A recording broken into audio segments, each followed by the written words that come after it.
Kepala Sekolah SD Negeri Sukorno, Ibu Sri Asmi Narsih SPD, dan yang kami hormati rekan-rekan guru dan tenaga pendidikan SD Negeri Sukorno. Selamat pagi Bapak Ibu. Bagaimana kabarnya hari ini? Alhamdulillah baik. Pada kesempatan pagi hari ini kita akan bersama-sama untuk mengikuti kegiatan diskriminasi budaya positif yang akan dipaparkan oleh Bapak Irfan Widianto selaku PGP Angkatan 9 dari SD kita.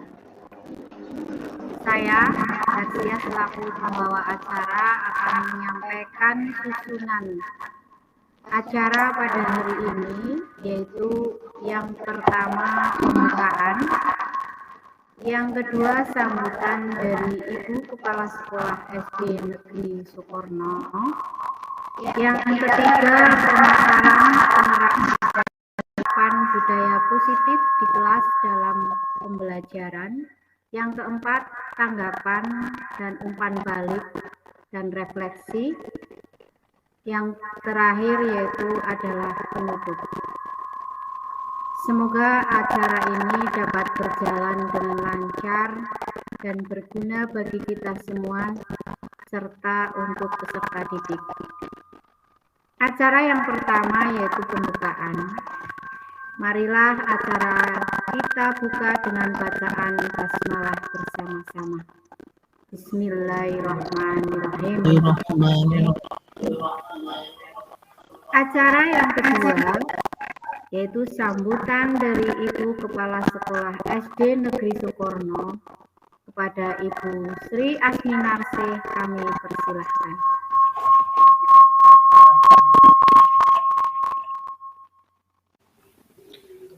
Terima kasih atas waktu yang telah diberikan oleh pembawa acara. Bismillahirrahmanirrahim. Assalamualaikum warahmatullahi wabarakatuh.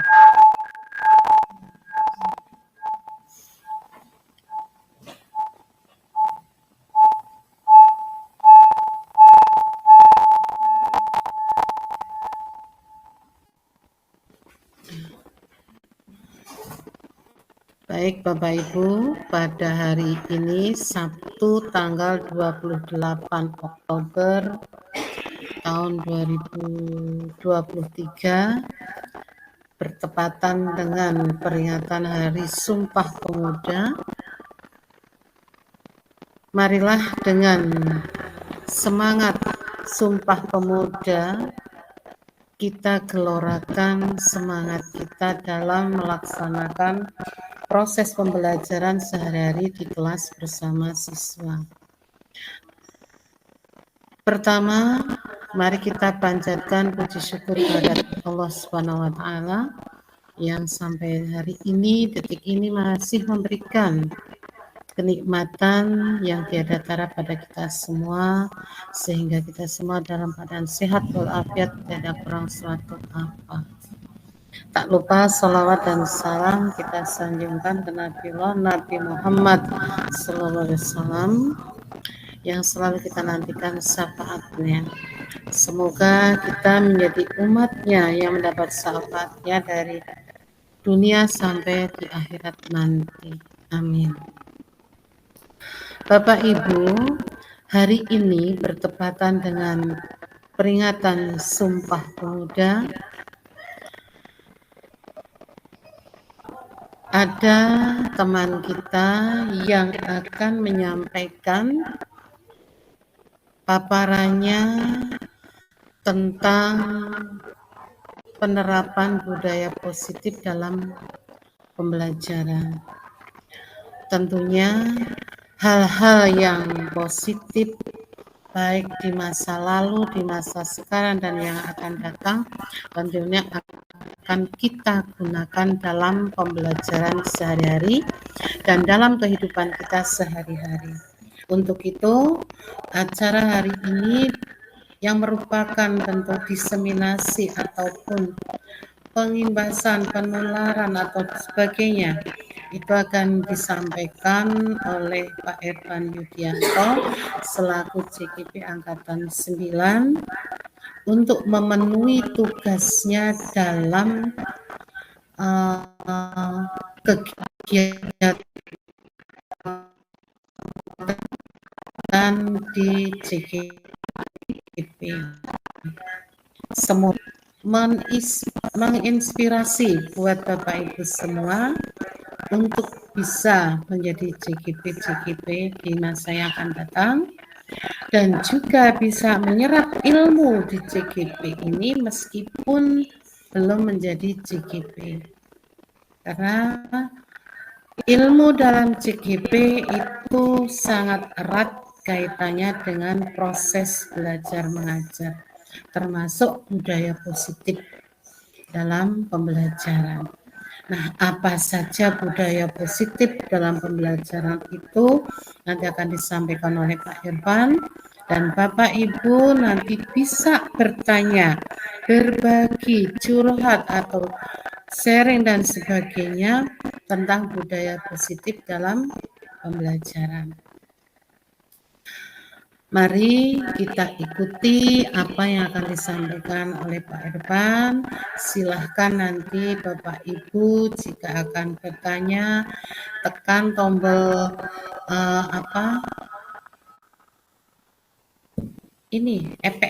telapak tangan itu ya. Bisa monggo Bapak Ibu bisa bertanya sejelas-jelasnya supaya bisa membedakan dan menerapkan budaya positif itu dan membedakan antara budaya positif dan budaya negatif yang selama ini kita laksanakan tapi kita tidak merasa, jadi tidak sadar melakukan budaya positif. Mungkin karena kealpaan budaya negatifnya ada. Nah, semoga dengan apa yang nanti disampaikan bisa menambah wawasan kita semua tentang budaya positif di dalam pembelajaran. Itu saja dari saya. Semoga apa yang akan disampaikan dapat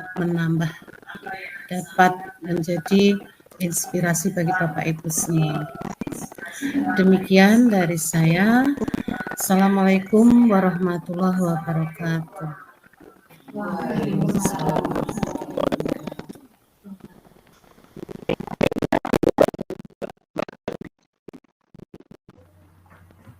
Demikian tadi sambutan dari Ibu Sri Asminarsih selaku Kepala Sekolah SD Negeri Sukorno. Untuk selanjutnya, waktu saya serahkan sepenuhnya kepada Bapak Irfan Yudianto untuk pemaparan materi diseminasinya. Silakan.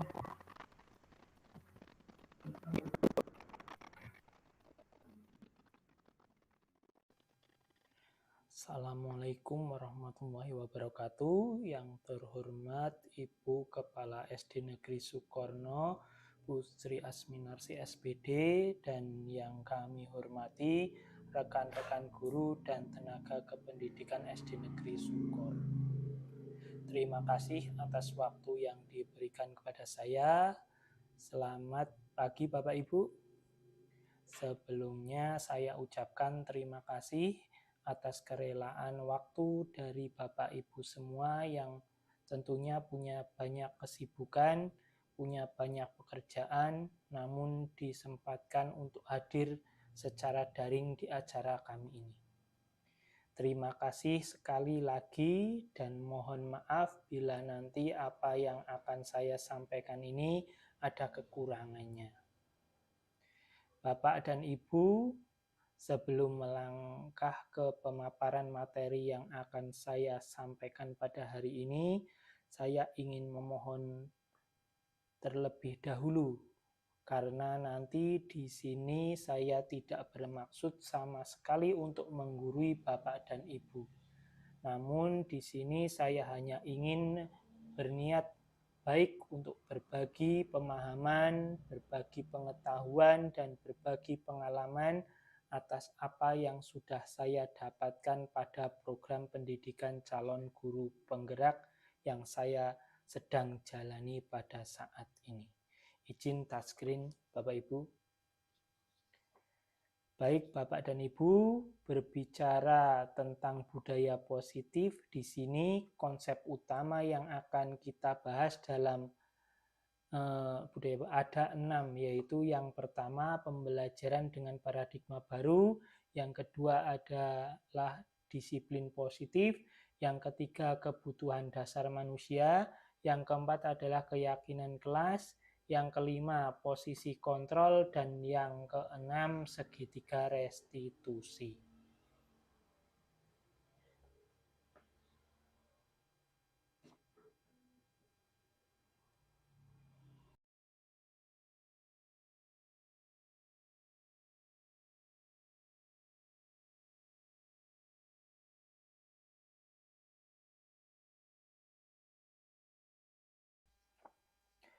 Pembelajaran paradigma baru. Pembelajaran dengan paradigma baru merupakan pembelajaran yang dirancang berdasarkan prinsip pembelajaran diferensiasi, sehingga peserta didik belajar sesuai kebutuhannya berdasarkan tahapan perkembangan sesuai teori psikologi modern untuk mewujudkan profil pelajar Pancasila.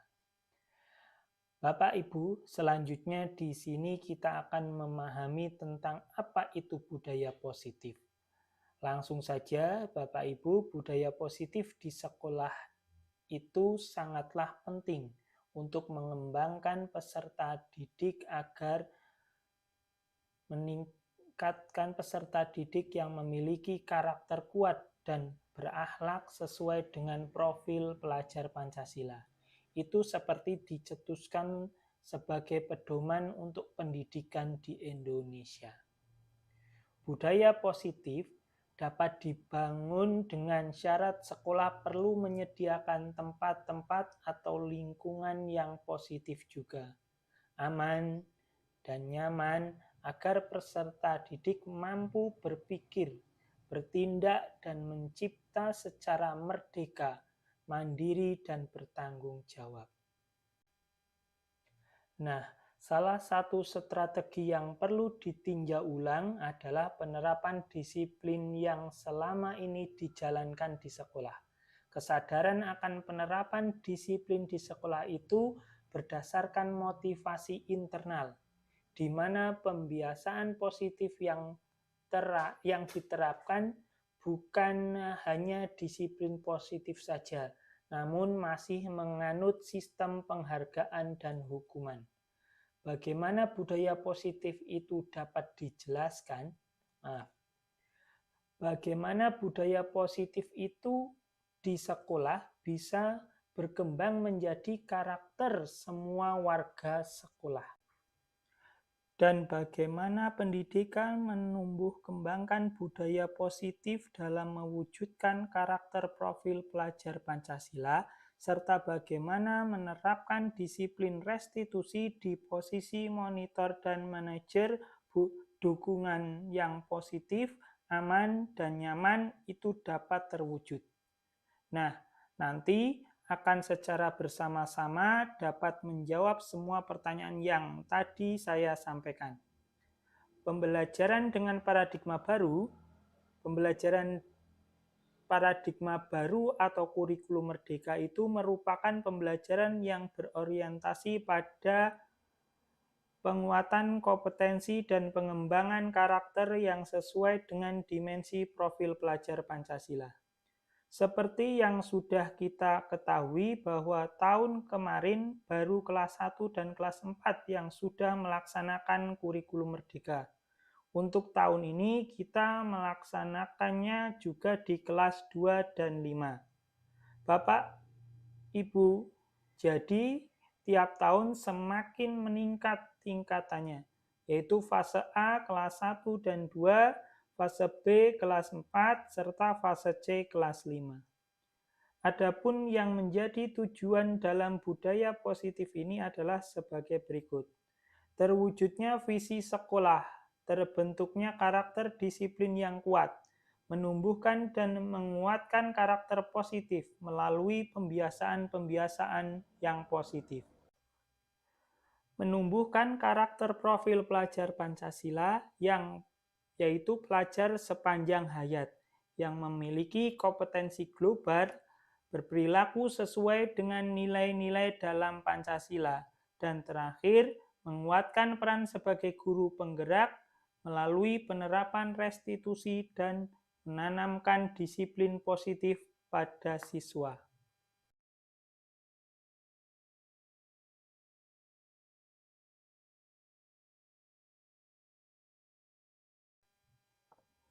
Disiplin positif atau budaya positif menuju profil pelajar Pancasila itu diawali dari 6 hal.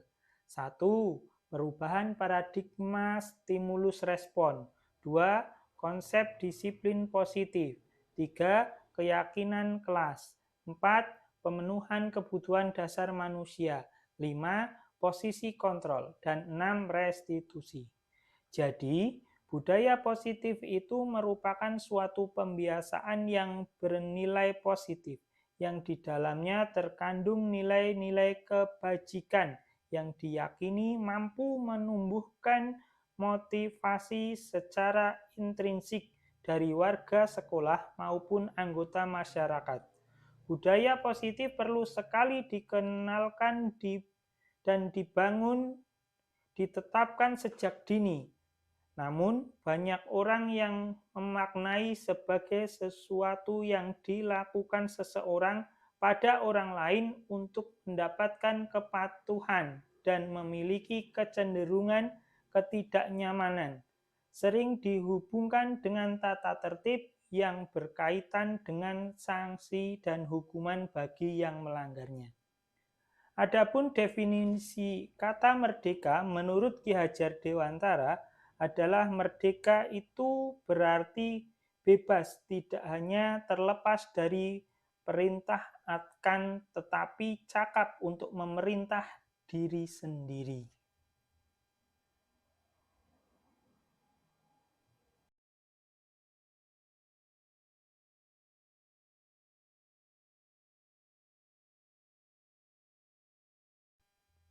Kebutuhan dasar manusia. Jadi, ada 5, Bapak dan Ibu, kebutuhan dasar manusia berdasarkan teori kontrol. Menyatakan bahwa perilaku manusia memiliki tujuan. Dalam ruang lingkup sekolah, itu adalah yang dimaksud perilaku siswa. Kita sebagai guru pastinya memiliki tujuan dalam hal perilaku siswa. Terkadang kita tidak menyadari bahwa perilaku yang dilakukan pasti memiliki alasan dan tujuan. Jadi, perlu dipahami Bapak Ibu, ketika siswa melakukan perilaku yang tidak baik, maka saat itu siswa memiliki kebutuhan dasar yang harus kita penuhi.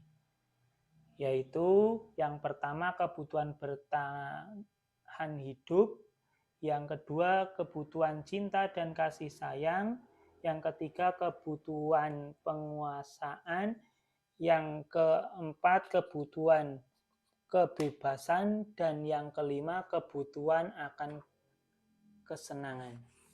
Mari kita bersama-sama menyimak Bapak Ibu video yang ada di tampilan sebagai berikut.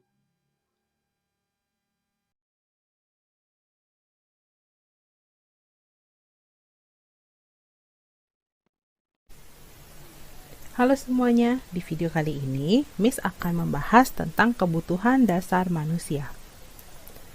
Nah, kenapa anak-anak perlu mengetahui apa saja kebutuhan dasar manusia? Nah, misalnya ditanya, apa kebutuhanmu? Apa yang menjadi kebutuhan dasarmu sebagai manusia? Kemudian ada jawaban, kebutuhanku makan, bermain, jalan-jalan. Nah, jadi apa itu kebutuhan dasar? Jadi, kebutuhan dasar ialah segala sesuatu yang harus kita penuhi. Jadi setiap tindakan yang kita lakukan biasanya memiliki tujuan. Nah, ketika tujuan dari tindakan kita tercapai, maka kebutuhan kita akan sesuatu tercapai juga.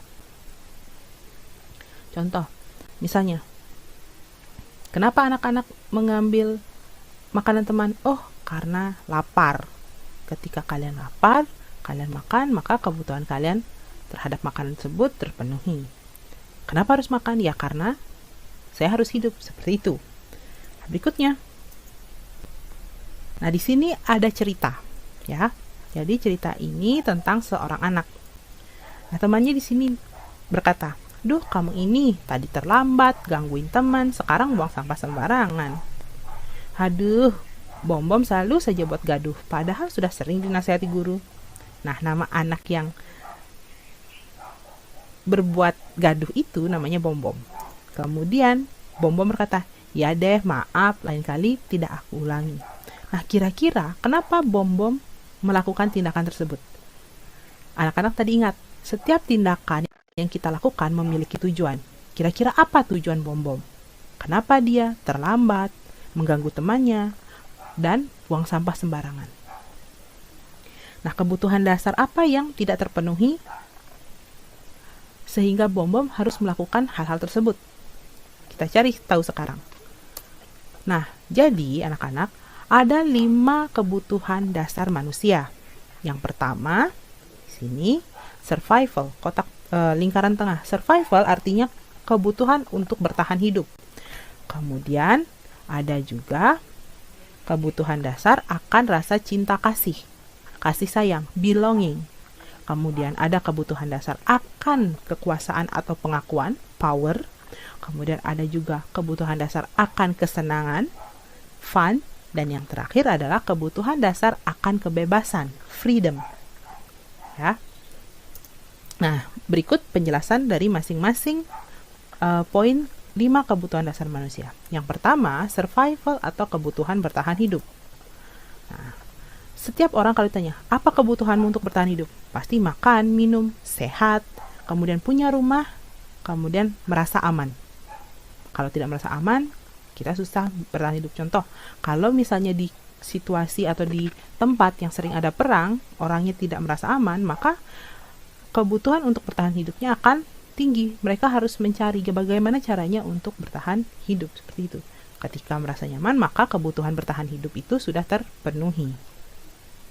Nah, contohnya di sini, jika Bom-Bom tadi melakukan misalnya terlambat ke sekolah, kasus yang pertama, karena dia harus membantu ibunya yang berjualan di pasar, maka kebutuhan dasar yang tidak terpenuhi dan harus dicari oleh Bom-Bom adalah kebutuhan bertahan hidup.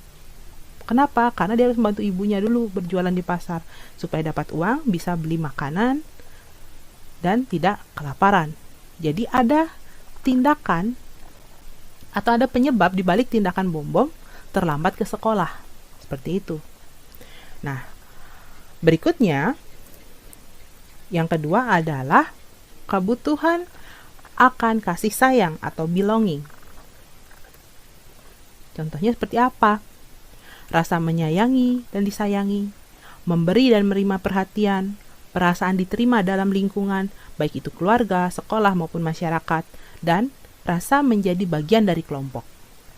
Nah, jika Bom-Bom melakukan kegiatan tadi, misalnya tindakannya tadi ya, tindakan terlambat, kemudian mengganggu teman, dan juga membuang sampah sembarangan untuk diperhatikan oleh temannya, dinasehati oleh gurunya, ditegur, karena tidak ada yang memperhatikan di rumah, maka kebutuhan dasar yang tidak terpenuhi dalam diri Bom-Bom adalah kebutuhan akan kasih sayang.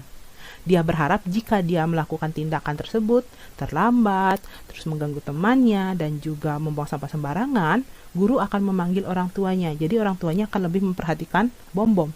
Bisa jadi itulah tujuan dari tindakan Bom-Bom yang terlambat, mengganggu temannya, dan juga buang sampah sembarangan tadi, yang melanggar peraturan tersebut.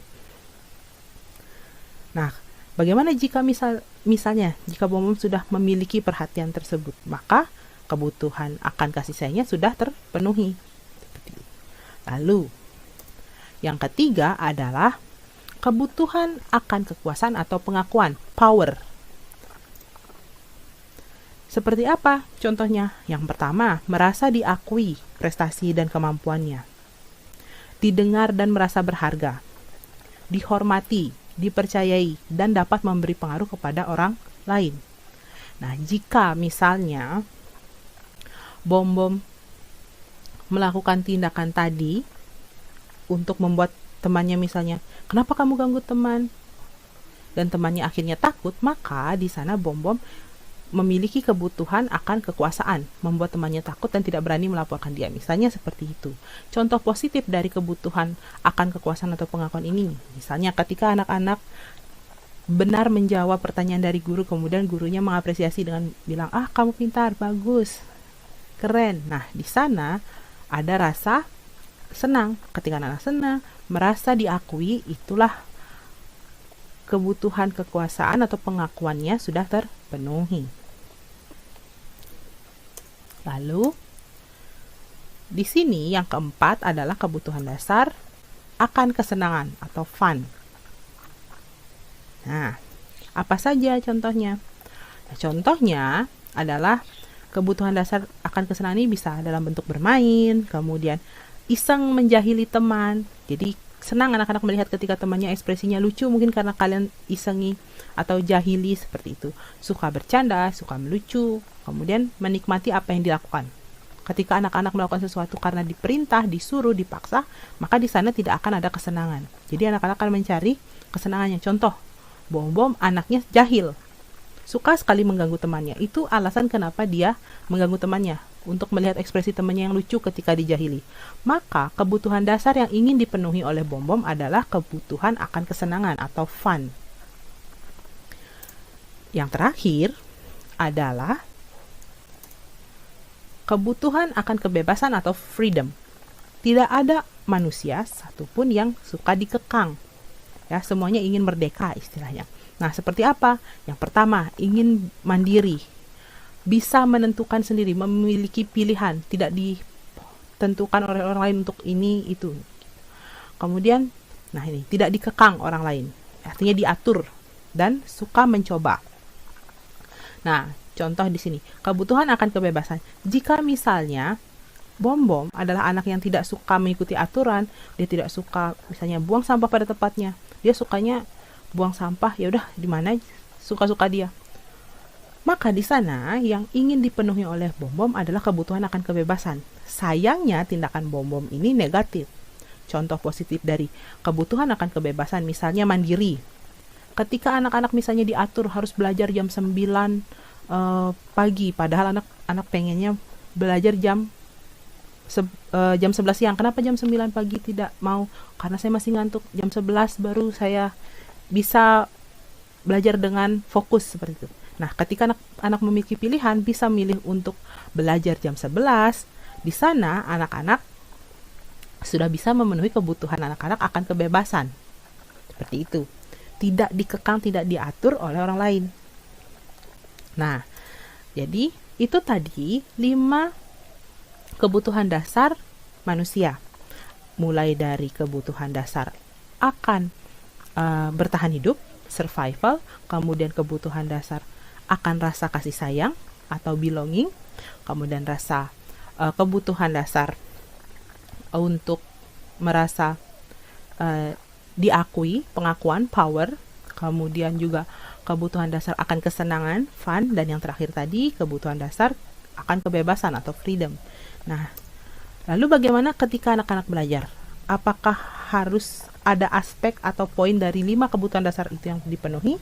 Tentu. Lalu,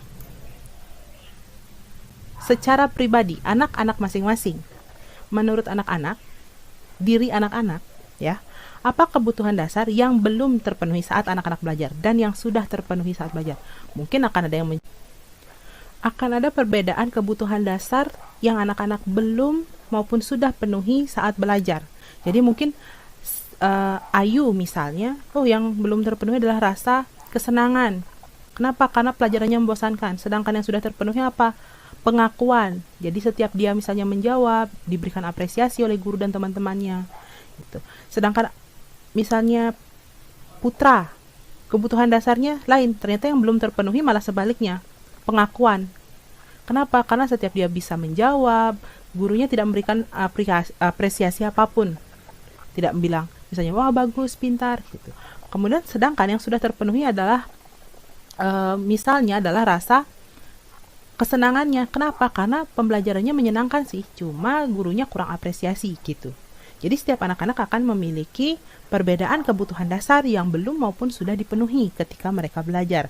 Nah, untuk mengetahui agar Miss tahu apa kebutuhan dasar anak-anak yang sudah maupun belum dipenuhi ketika pembelajaran, maka anak-anak nanti akan mengisi link Google Form sesuai dengan apa yang sudah Miss jelaskan tadi dan apa yang anak-anak rasakan, apa yang sudah ya saya rasakan selama belajar, apa yang belum ya, gitu.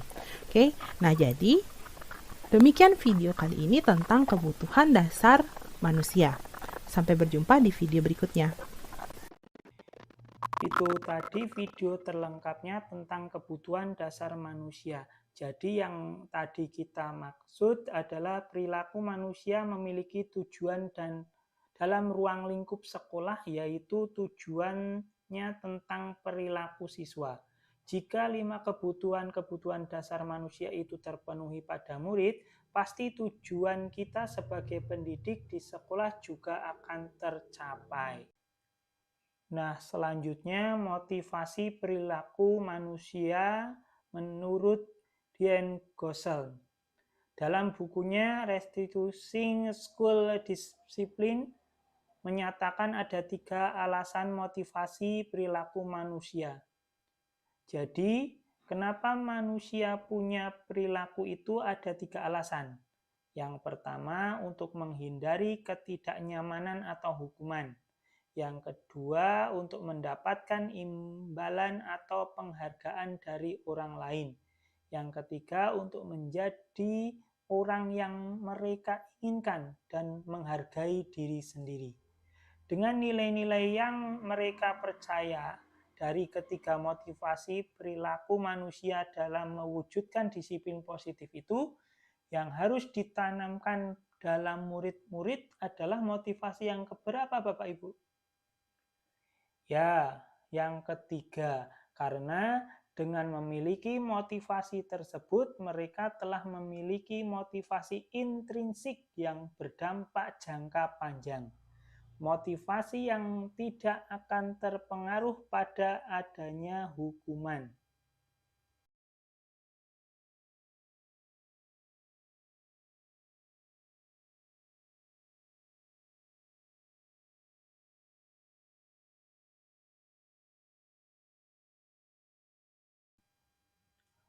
Posisi kontrol restitusi. Nah, ini menurut Gossen itu berkesimpulan bahwa terdapat 5 posisi kontrol yang harus diterapkan oleh seorang guru. Jadi, kelima posisi kontrol itu adalah sebagai penghukum, sebagai pembuat rasa bersalah, sebagai teman, sebagai pemantau, dan manajer. Sekarang akan saya ajak Bapak Ibu guru untuk menyaksikan video tentang posisi kontrol dan coba analisis di posisi kontrol mana Bapak Ibu semuanya berada.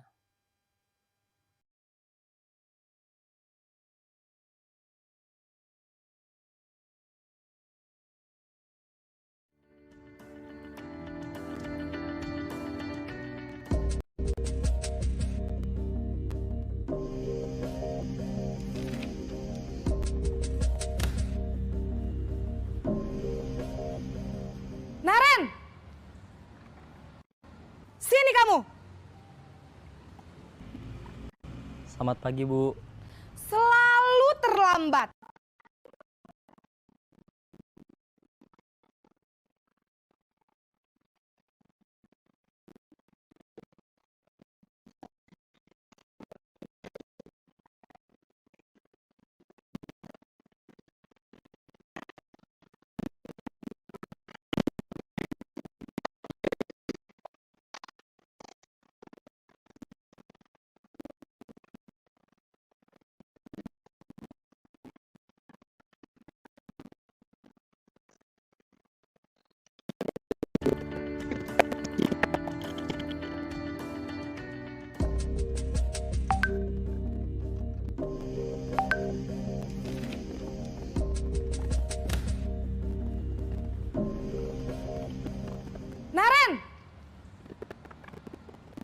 kamu? Selamat pagi, Bu. Selalu terlambat. Kamu deh, pasti terlambat. Maaf, Bu. Saya... Apa? Apa coba? Alasan kamu apa lagi? Kapan sih kamu tidak terlambat? Malas sekali ya kamu jadi anak. Saya... Dasar pemalas. Gak kapok-kapok sih kamu. Sudah berapa kali terlambat? Sana, kamu keliling lapangan basket 2 kali. Kenapa saya harus keliling lapangan basket, Bu? Kenapa? Kamu mau lawan ibu? Berani-beraninya jawab. Sudah terlambat, masih berani jawab pula. Sekarang, keliling lapangan basket 5 kali sekalian. Biar kapok. Cepat, pergi sana ke lapangan basket.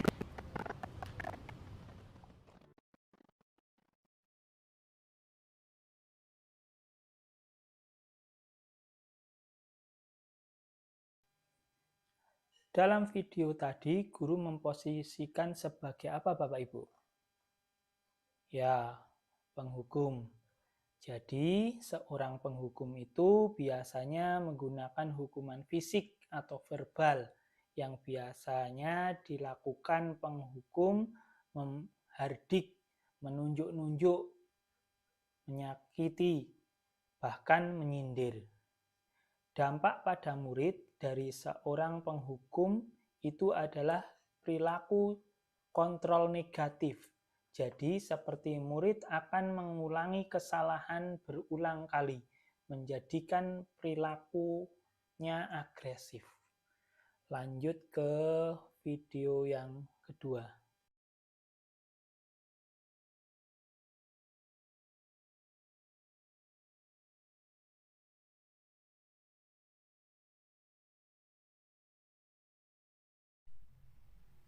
Maaf Bapak Ibu,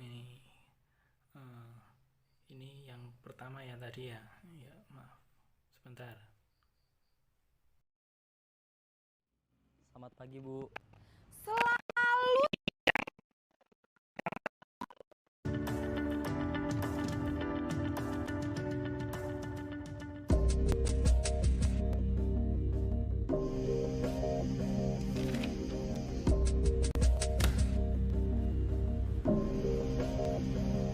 Naren!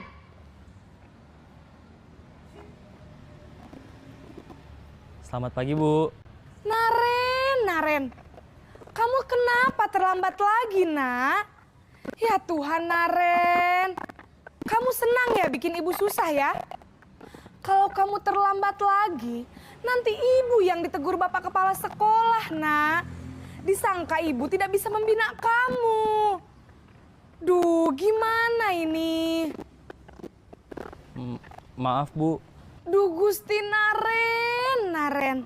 Kamu suka ya kalau ibu ditegur bapak kepala sekolah? Terus, sekarang ibu harus tulis apa ini di buku absen? Ini kamu sudah sering terlambat loh. Ibu harus apa coba? Maaf, Bu. Maaf sekali. Ya sudah, lain kali jangan bikin ibu susah lagi ya nak ya. Ibu tidak akan kuat lagi kalau kamu begini terus. Bisa jantungan kalau ibu ditegur bapak kepala sekolah. Sana cepat ke kelas. Maaf ya, Bu. Maaf sekali. Itu tadi posisi kontrol sebagai apa? Terima kasih responnya. Membuat rasa bersalah, jadi pada posisi ini biasanya guru akan bersuara lebih lembut yang biasa dilakukan pembuat merasa bersalah. Itu biasanya berceramah, menunjukkan kekecewaan mendalam. Tapi dampak bagi murid yang membuat rasa bersalah itu adalah murid akan merasa rendah diri, merasa gagal dan tidak berharga. Lalu yang posisi ketiga.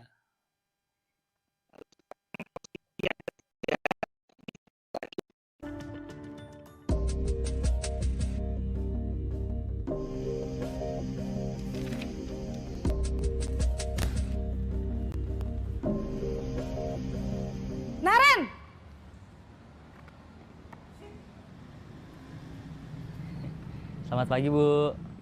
Wah, sudah jam berapa ini, Nak? Terlambat lagi ya, sayang? Iya, Bu. Habis ibu saya lupa bangunkan saya, Bu. Kamu malah menyalahkan ibu kamu. Kamu bukannya anak yang larinya paling kenceng. Kok terlambat sih? Iya, Bu. Saya memang terlambat bangun tadi. Jadi, biarpun saya lari kencang, tetap gak kekejar, Bu. Ya sudah sana. Nanti lain kali larinya lebih kenceng lagi ya.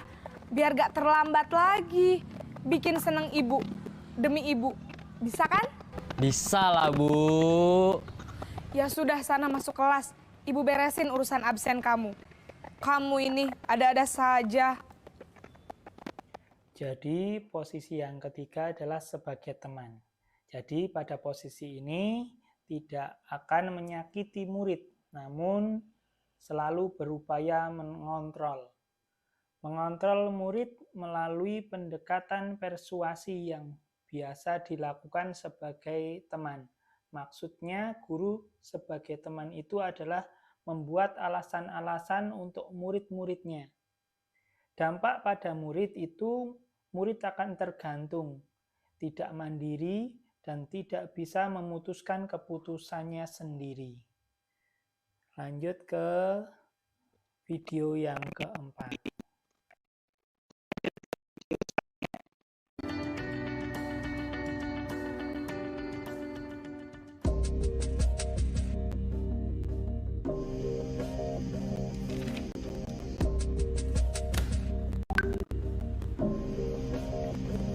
Naren!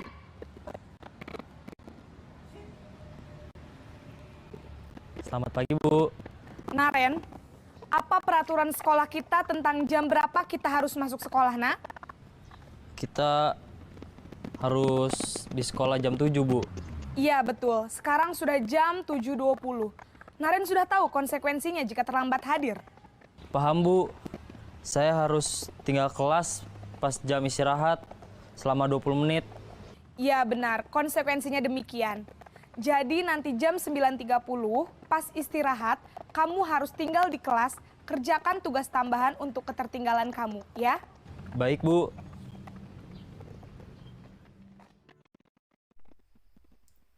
Penjelasan posisi sebagai pemantau ini biasanya selalu mengawasi guru, mengawasi atau memantau muridnya yang berpatokan pada catatan atau kesepakatan yang telah disetujui. Yang biasa dilakukan posisi guru sebagai pemantau itu yaitu memantau, menghitung, dan mengukur kedisiplinan murid. Dampak bagi murid pada posisi guru sebagai pemantau yaitu menitiberatkan pada dampak pada diri sendiri, mendapatkan hadiah atau mendapatkan hukuman. Itu dampak dari guru di posisi sebagai pemantau. Yang terakhir,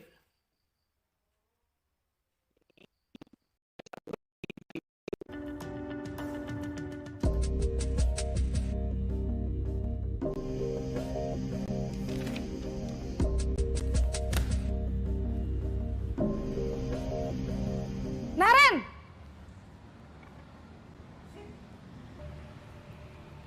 Selamat pagi, Bu. Selamat pagi, Naren. Maaf, Bu. Saya terlambat.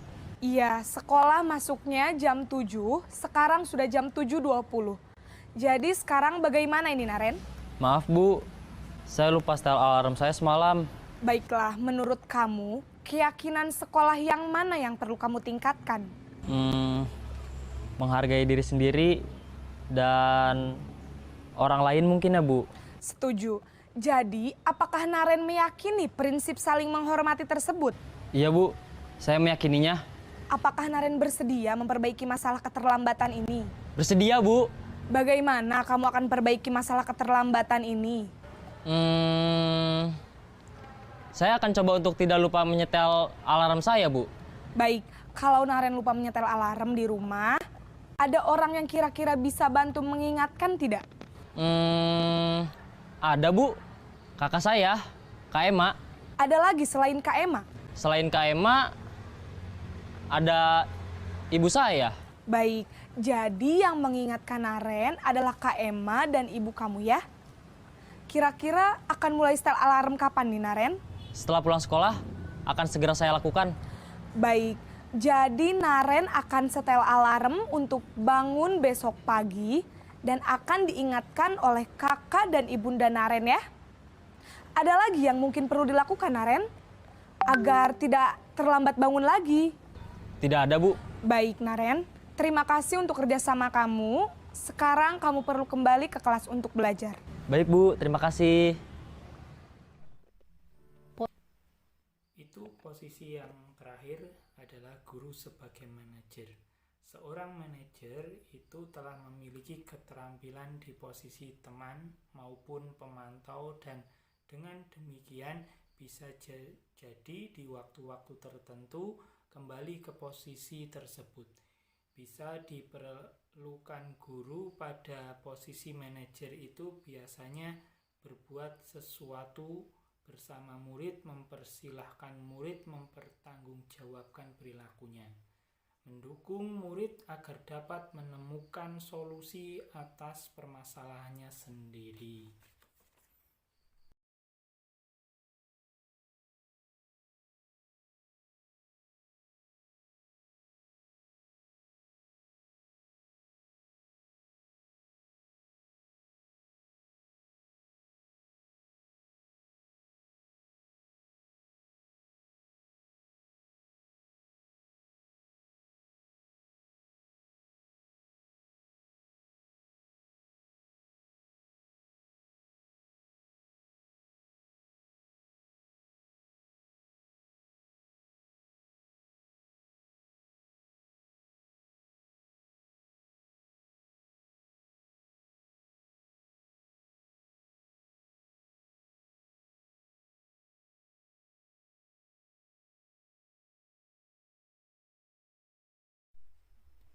Nah, demikian Bapak Ibu yang posisi 5 kontrol restitusi.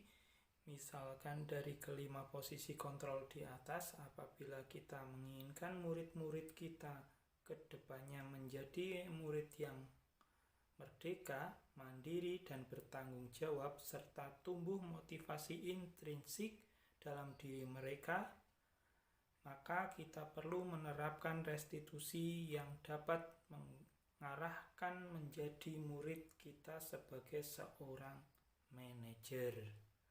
Nah, jadi dari kelima posisi itu, mana yang terbaik posisi gurunya Bapak Ibu?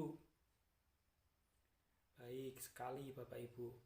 Sebagai manajer, karena di dalam posisi kontrol manajer, murid oleh guru itu diajak mengevaluasi diri, bagaimana menjadi diri yang lebih baik, menganalisis kebutuhan dirinya, menganalisis kebutuhan orang lain.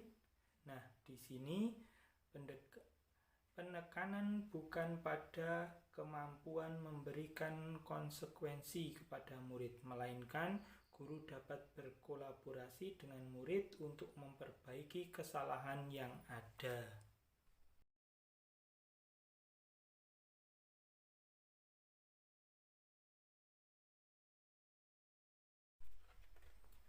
Keyakinan kelas. Setiap tindakan atau perilaku yang dilakukan di dalam kelas itu dapat menciptakan sebuah lingkungan yang positif. Perilaku warga kelas tersebut menjadi sebuah kebiasaan yang akhirnya membentuk sebuah budaya yang positif. Dalam mewujudkan perilaku warga sekolah yang memiliki budaya positif, hal yang pertama adalah perlu diciptakan dan disepakati adalah membuat keyakinan-keyakinan bersama di antara warga kelas untuk mendapatkan nilai-nilai kebajikan yang disepakati bersama. Saya yakin Bapak Ibu guru di sini juga sudah menerapkan keyakinan di dalam kelas masing-masing.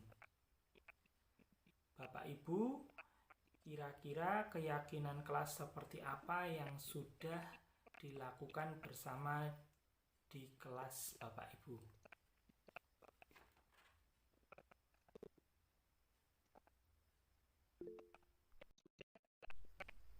Oh ya, monggo Bu Ayu bisa menjawab. Ya, terima kasih atas kesempatannya. Jadi keyakinan kelas yang sudah saya lakukan di kelas itu salah satunya tentang kebersihan kelas.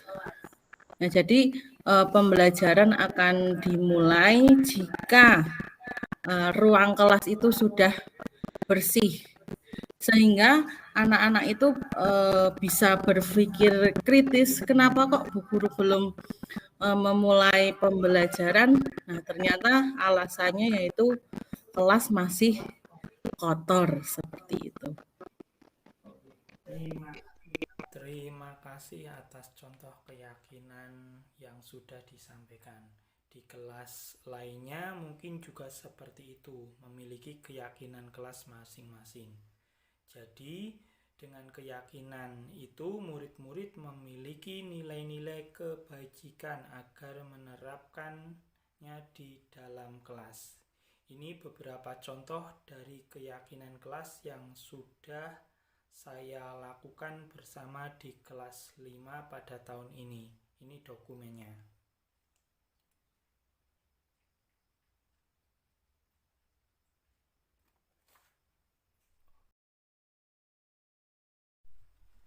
Saya yakin Bapak Ibu juga sudah mengetahui cara pembuatan keyakinan kelas. Saya sampaikan sedikit untuk mengingatkan kembali cara pembuatan keyakinan kelas.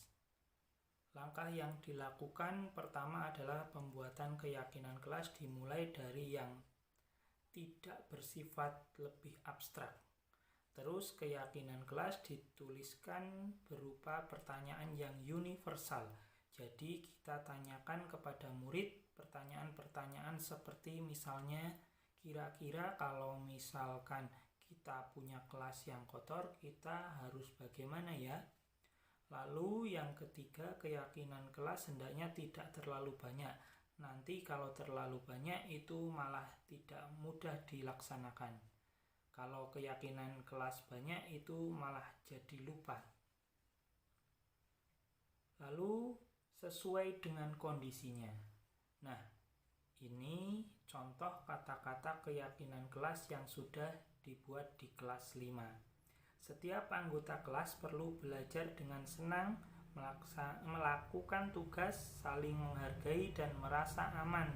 Dan kami meyakini bahwa sangat penting untuk mengerjakan tugas dan pekerjaan yang telah ditentukan.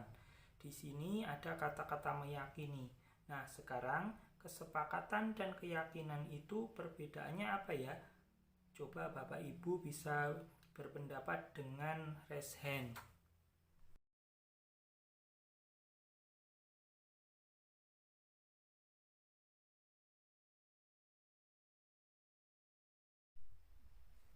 Oh ya, monggo Bu Ana bisa berpendapat.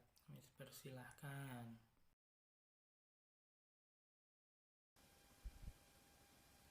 Oh ya, monggo Bu Ana bisa berpendapat.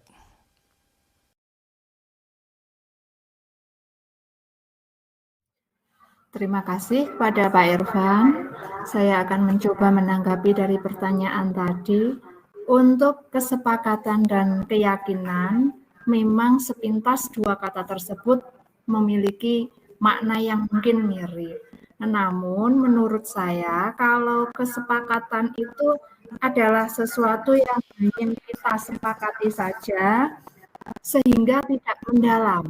Karena tidak terlalu mendalam, mungkin kadang-kadang hal tersebut masih bisa untuk dilanggar.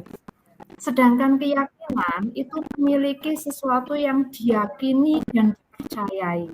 Kalau sudah diyakini dan dipercayai, maka biasanya akan lebih diterapkan pada diri siswa atau yang membuat keyakinan tersebut.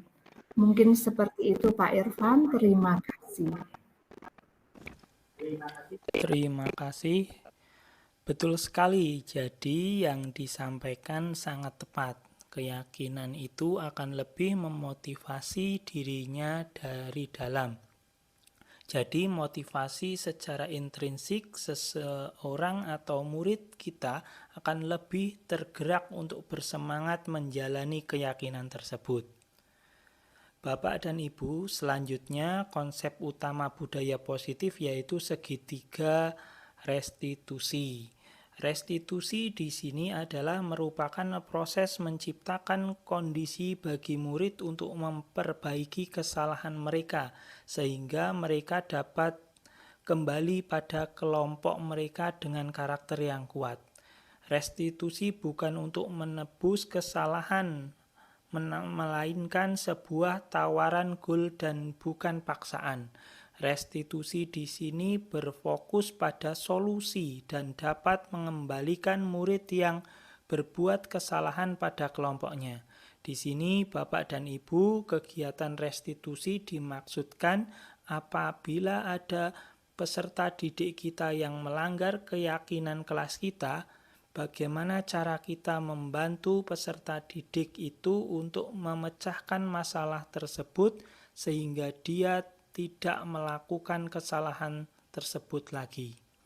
Bapak dan Ibu, di sini saya sudah menerapkan dan sudah mencoba melakukan yang namanya kegiatan tahapan restitusi, di mana langkah-langkahnya adalah menstabilkan identitas, memvalidasi tindakan yang salah, dan menanyakan keyakinan.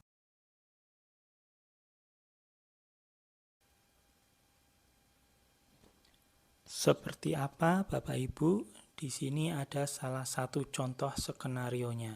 Nah, sebagai guru di sini kita harus membantu menyelesaikan masalah tersebut dengan baik, dengan tahapan restitusi. Ini contoh dari hal yang sudah saya lakukan.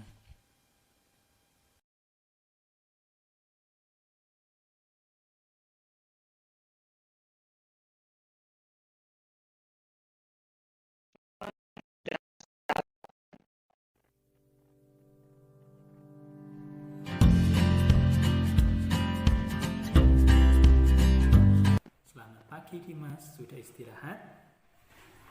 Pagi Pak, sudah. Tahu tidak kenapa Pak Guru panggil Dimas ke sini? Tidak Pak, Tadi Dimas berangkat ke sekolah jam berapa?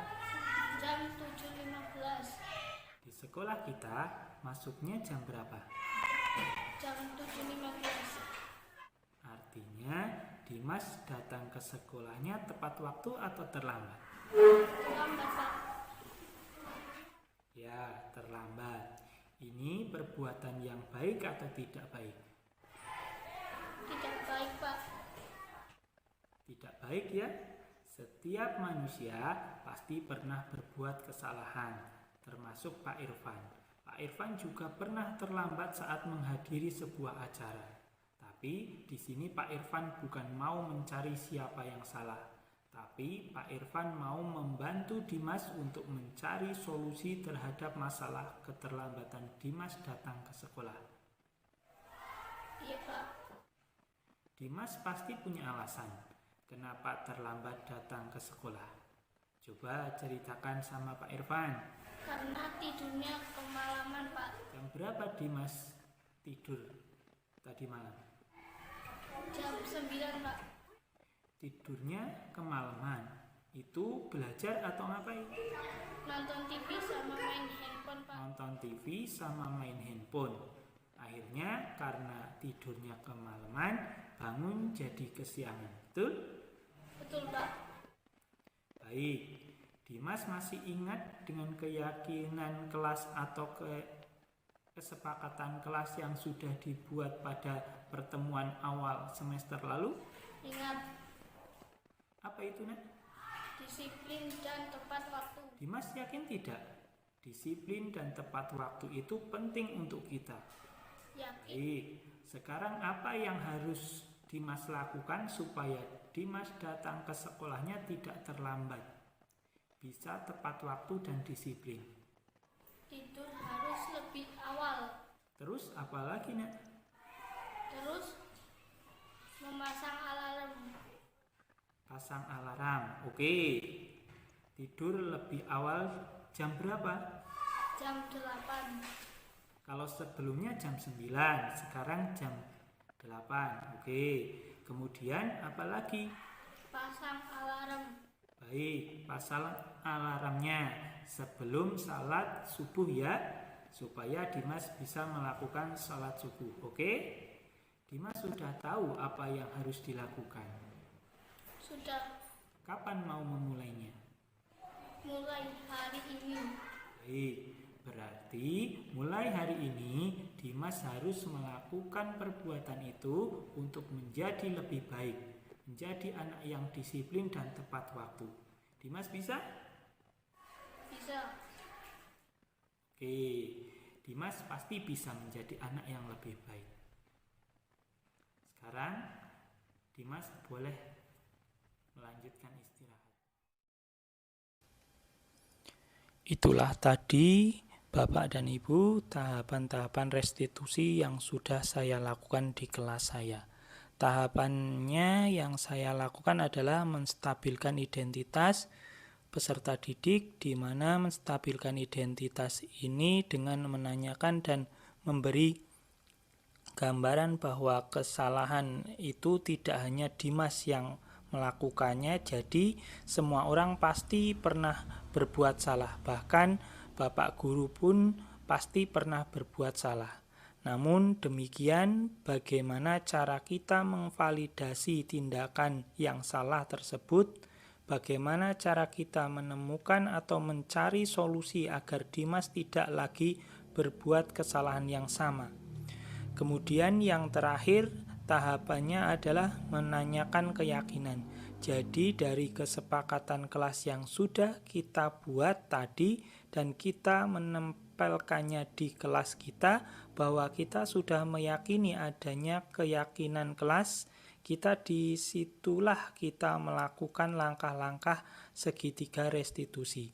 Mungkin itu Bapak dan Ibu tentang konsep-konsep utama budaya positif yang sudah saya paparkan, yang sudah saya sebarkan, yang sudah saya diseminasikan kepada Bapak dan Ibu.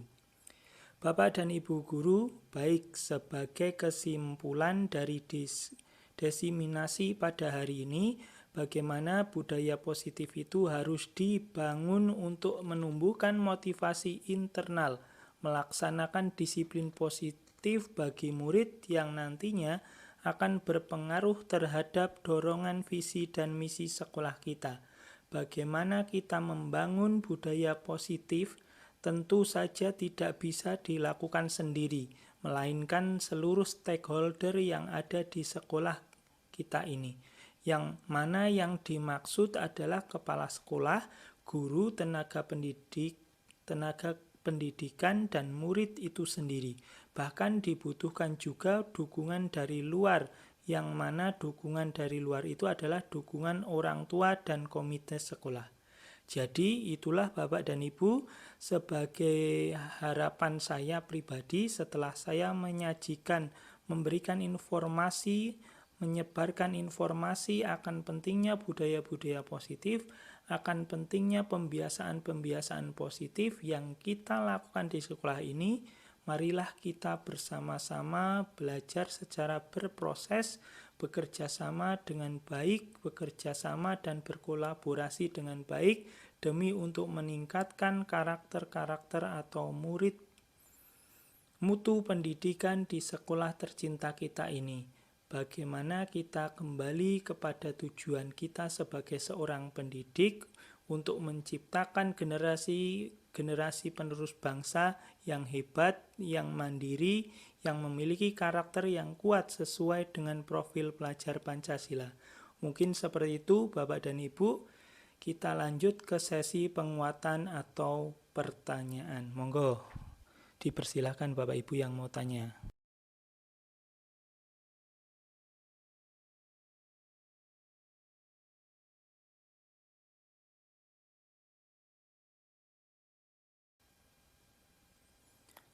Oke, monggo Bu Lastri untuk pertanyaan yang pertama. Saya Pak Irfan mau bertanya. Apakah sistem reward bisa membuat anak-anak menjadi disiplin? Efektifkah? Kalau reward seperti itu tidak efektif, bagaimana dengan banyak memuji anak? Apakah bisa berhasil? Sekian, terima kasih pertanyaan dari saya.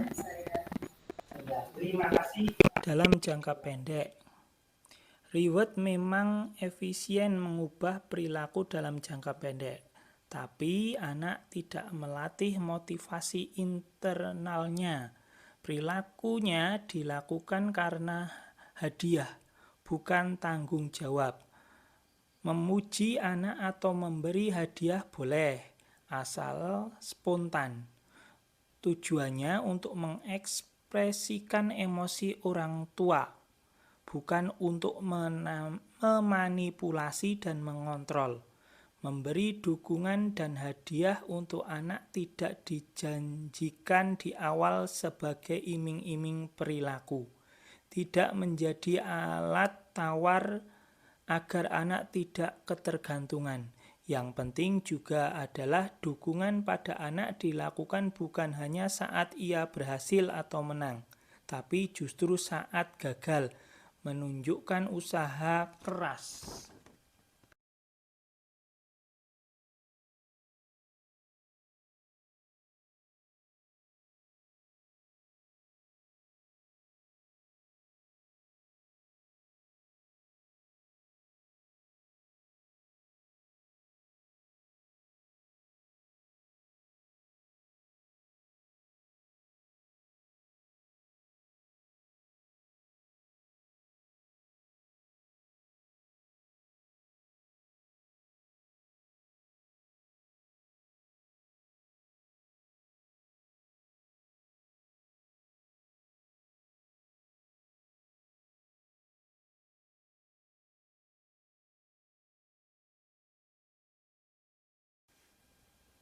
Untuk pertanyaan selanjutnya, monggo siapa?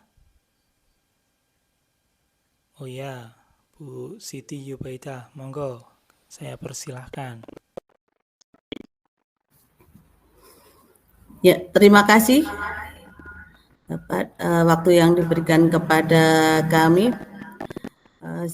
Saya mau bertanya, kemungkinan nanti pertanyaan saya entah baik entah tidak. Saya ingin bertanya saja. Kadang sebagai guru di dalam kelas, kita terpancing emosi pas anak melanggar aturan. Bagaimana caranya supaya tetap tenang dan lancar dalam menerapkan disiplin positif? Jadi, bagaimana supaya tidak menghukum? Kemudian, cara apa yang dipakai oleh disiplin positif? Terima kasih. Terima kasih Bu Siti. Kalau kita terpancing emosi, berarti kita merespon pada kebutuhan kita, bukan kebutuhan anak. Ini biasanya karena punya perasaan negatif. Emosi misalnya karena asumsi atau label negatif kepada anak, sengaja ataupun anak itu nakal, atau kita tidak ada waktu untuk melayani mereka. Tenangkan diri dulu sebelum proses disiplin positif. Penting diingat bahwa setiap perilaku pasti ada tujuan atau niatnya. Perilaku anak untuk memenuhi kebutuhannya bukan untuk membuat orang tua emosi. Kalau melihat dengan positif, tidak hanya pada perilaku, maka akan lebih mudah untuk tenang dan fokus pada apa yang dibutuhkan anak saat menerapkan disiplin positif. Disiplin positif tujuannya anak belajar mengendalikan diri sesuai tujuannya dan nilai yang dipercayai bersama di rumah dan di sekolah. Langkah awal disiplin positif membahas dan menyepakati apa yang jadi tujuan bersama. Nilai apa saja yang dipercaya untuk dijaga, serta peran anak dan orang tua. Kesepakatan bersama dilakukan sejak awal, didasari komunikasi yang baik. Sepakati juga konsekuensi serta apa yang akan dilakukan orang tua dan anak saat dilanggar. Kalau sudah ada kesepakatan bersama, maka saat anak melanggar dan pastinya anak belajar akan melakukan kesalahan, bisa jadi dasar diskusi. Apa yang kamu lakukan? Apa kebutuhanmu yang terpenuhi? Apakah kamu mengganggu kebutuhan orang lain dengan perilaku ini? Apa kamu butuh bantuan? Kesepakatan bersama perlu dinyatakan dengan positif dan melibatkan anak dalam prosesnya agar dipahami. Pilih hanya kesepakatan yang penting dan bisa dilaksanakan. Untuk lebih mendalam lagi, nanti kita bisa berkolaborasi bersama. Untuk selanjutnya, kegiatan refleksi kepada Ibu Kepala Sekolah untuk memberikan refleksi kepada saya pribadi dalam kegiatan diseminasi pada hari ini. Monggo Ibu Sri.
Assalamualaikum warahmatullahi wabarakatuh. Bapak Ibu, itu tadi diseminasi yang dipaparkan oleh Pak Irfan tentang budaya positif dalam pembelajaran. Kalau tadi kita cermati dalam paparan, baik dari teori-teori yang sudah disampaikan oleh para ahli, kemudian ada beberapa contohnya, ada videonya.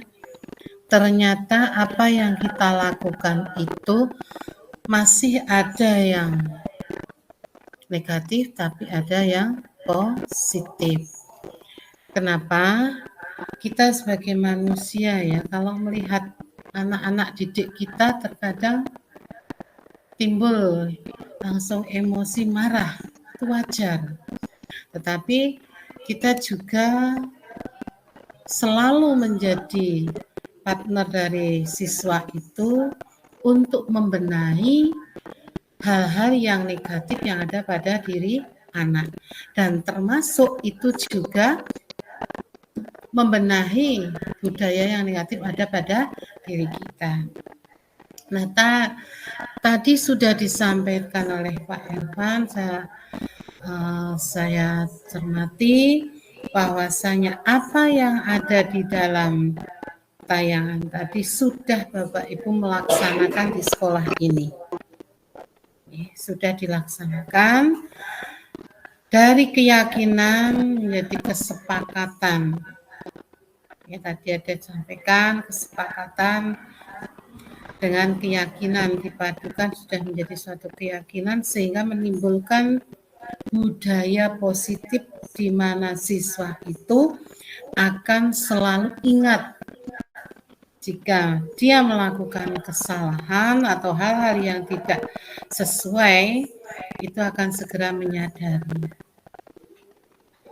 Kemudian tugas kita sebagai guru tentunya paling tidak kita memberi contoh kepada siswa-siswa kita bagaimana kita menerapkan budaya positif, kemudian meyakini kesepakatan-kesepakatan yang sudah dilakukan bersama.